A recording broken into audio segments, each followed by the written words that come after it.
কেন চপ ভাজছি? এই আমরা এই গ্রামে প্রচারে এসেছি, রাস্তায় পেরিয়ে যাচ্ছিলাম, দিদিমণি খদ্দেরই নেই। কারণ দিদিমণি বলেছিলেন চপ ভাজুন, বেকাররা কাজ পায়নি, চপ ভাজছে। চপটা খাবে কারা? রোজগার কোথায়?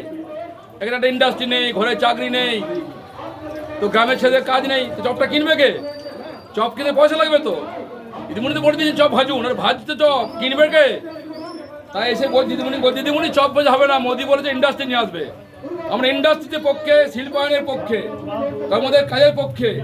চপ ভেজে এক কাজে চলে, কিন্তু বেকার যুবকরা চপ ভাজছিলেন কোথায়? সিটি সেন্টারে চপ ভাজছিলেন, ঘুগনি বিক্রি করছিলেন, ফুচকা বিক্রি করছিলেন, সবজি দোকান, ফলের দোকান। কবিবাবু বুলডোজার ভেঙে দিয়েছেন, পুরো বুলডোজার।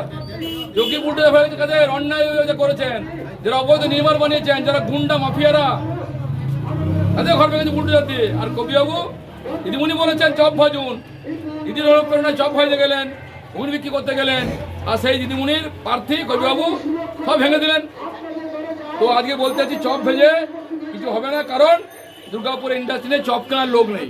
তাই এটা বলতে এলাম, এই কারণেই দিদিমণি যা করেছেন, দুর্গাপুরকে শেষ করে দিয়েছেন। মোদি যে আসছে, ইন্ডাস্ট্রি হবে, আপনার ঘরের ছেলেরা আর চপ ভাজতে হবে না, ঘরের ছেলেরা কাজ করবে। চপ যে সিটি সেন্টার রেস্টুরেন্টে খেয়ে আসবে, খেয়ে আসবে, ছেলেমেয়েকে নিয়ে খেয়ে আসবে।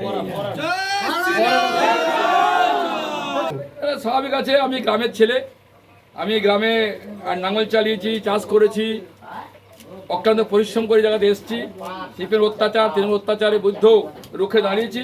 তাই আমার সকাল থেকে পরিশ্রম করার অভ্যাস। সকালে বেরিয়ে গেছিলাম, খাওয়া হয়নি, তাই একটা করি বাড়িতে এলাম যে মা দুটি মুড়ি খাবো, দিদি একটা মুড়ি দিন। তো মুড়ি দিয়ে চপ দিয়ে দিলেন, চপ মুড়ি খেয়ে নিলাম। কোথায় থাকে আমাকে তো এরকম নেই যে 5 স্টার হোটেলে বসে খেতে হবে, কোথায় বিরিয়ানি, কোথায় ভালো কিছু। আমার যখন যা পাই, গ্রামের ছেলে, কোথায় মুড়ি, কোথায় ভাত, কোথায় পান্তা ভাত, যা পাই তাই খাই, যেখানে পাই তাখানে ঘুমাই। আমি সঙ্গে প্রচারক ছিলাম, আমি গামছা পেতে 3 মাস ঘুমিয়ে এসেছি বারামণি মদনপুর গ্রামে। আমি সুন্দরবনে ছিলাম, কাকদ্বীপে ছিলাম, নিজে রান্না করতাম, রান্না করে খেতাম।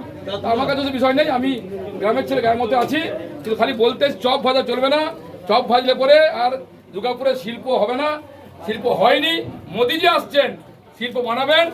আর এই বাড়ির ছেলেরাই চাকরি করে ছেলে মেয়েকে নিয়ে সময় করে সিটি সেন্টারে যেয়ে পরে বিরিয়ানি খাবেন, ফুচকা খেয়ে আসবেন। চপ ভাজা জন্য দিদিমণি যা করেছেন শেষ করে দিয়ে যাবো আপনাকে। তাই চপ ভেজে দিদিমণি বললাম, দিদিমণি যা করেছেন, টাটা বাই বাই, আপনার দিন শেষ।